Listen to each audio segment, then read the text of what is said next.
Okey, jom kita bincangkan satu teka-teki yang cukup menarik ni. Macam mana syarikat gergasi Wall Street macam BlackRock boleh jadi wira dan pada masa yang sama mungkin jadi penjahat dalam pasaran kripto. Bunyinya macam tak masuk akal kan? Tapi itulah yang sedang berlaku sekarang. Kita mulakan dengan satu amaran yang agak keras dari dunia kripto. Petikan ni, ia seolah-olah menetapkan pentas untuk masalah yang sedang kita hadapi, di mana setiap transaksi jualan tu impaknya jauh lebih besar berbanding dulu. Inilah punca segala kekeliruan. Syarikat yang sama bawa masuk duit ke dalam Bitcoin, sekarang merekalah yang mengetuai pengaliran keluar dana. Dan ini bukan cerita pasal pelabur kecil-kecilan yang panik jual, ya? Inilah soalan bernilai jutaan dolar, kan? Apa sebenarnya yang sedang berlaku? Adakah ini satu strategi licik atau ada benda lain yang kita tak nampak? Jom kita siasat. Okey, untuk faham semua ni, kita kena tengok dari bawah dulu, dari sudut pandang komuniti kripto. Macam mana mereka rasa dan lihat krisis ni dari dekat?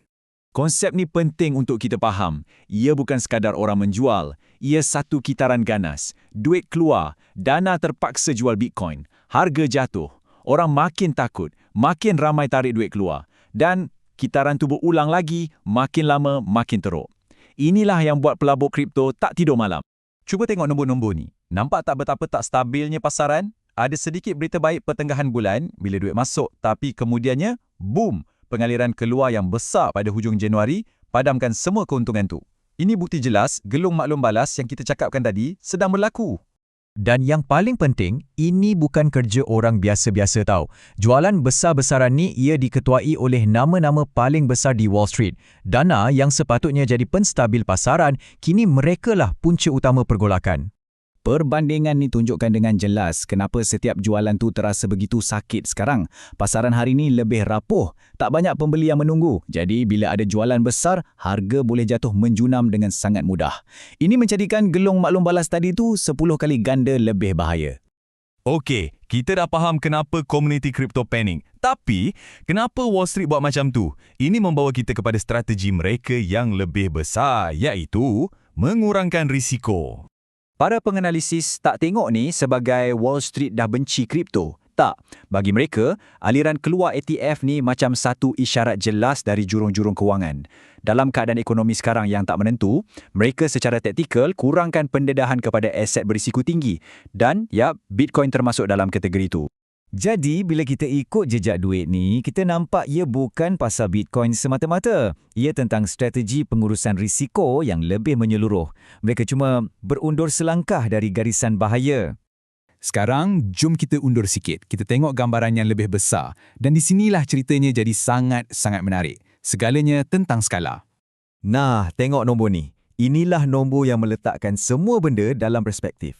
BlackRock menguruskan hampir 12 trilion dolar. Itu lebih besar daripada ekonomi kebanyakan negara di dunia ni tau. Dan bayangkan, dalam setahun je, mereka berjaya tarik masuk 700 bilion dolar duit baru dari pelanggan. Cuba ingat nombor ni bila kita bandingkan dengan aliran keluar Bitcoin tadi. Bila kita letak sebelah menyebelah macam ni, memang nampak ketara sangat bezanya. Aliran keluar 1.58 bilion dolar dari Bitcoin tu yang gegarkan seluruh dunia kripto, ia cuma macam setitik air dalam lautan perniagaan BlackRock. Bagi dunia kripto, ia tsunami. Bagi BlackRock, ia mungkin cuma satu kesilapan pembundaran. Image ni, ia macam simbol dunia tempat BlackRock bermain. Dunia mereka bukan dunia carta harga setiap minit. Dunia mereka adalah dunia perancangan untuk berdekad-dekad akan datang. Keputusan dibuat dengan sangat teliti dan perlahan. Jadi, apa pula kata bos besar BlackRock sendiri, Larry Fink, pasal semua ni? Falsafah dia beri kita banyak petunjuk penting. Falsafah dia senang je. Jangan layan drama harian. Abaikan hingar-bingar jangka pendek dan fokus pada gambaran besar. Bagi dia, naik turun harga dalam seminggu atau sebulan tu tak penting kalau kita melabur untuk 25 tahun. Bagi dia, ETF Bitcoin ni bukan acara utama. Ia cuma satu alat kecil dalam kotak perkakas yang sangat besar. Strategi mereka adalah untuk gabungkan semua benda, saham, bond, teknologi untuk bagi penyelesaian menyeluruh pada pelanggan. Dan pada dasarnya, keyakinan dia terletak pada kekuatan ekonomi secara keseluruhan, terutamanya ekonomi Amerika Syarikat. Fokus dia adalah pada gambaran makro, bukan pergerakan harga satu aset dari hari ke hari. Okey, sekarang jom kita gabungkan dua dunia yang sangat berbeza ni untuk dapatkan kesimpulan utama kita. Jadual ni memang ringkaskan segalanya. Nampak tak perbezaan cara fikir tu? Dua dunia ni tengok benda yang sama tapi melalui kacamata yang sangat-sangat berbeza.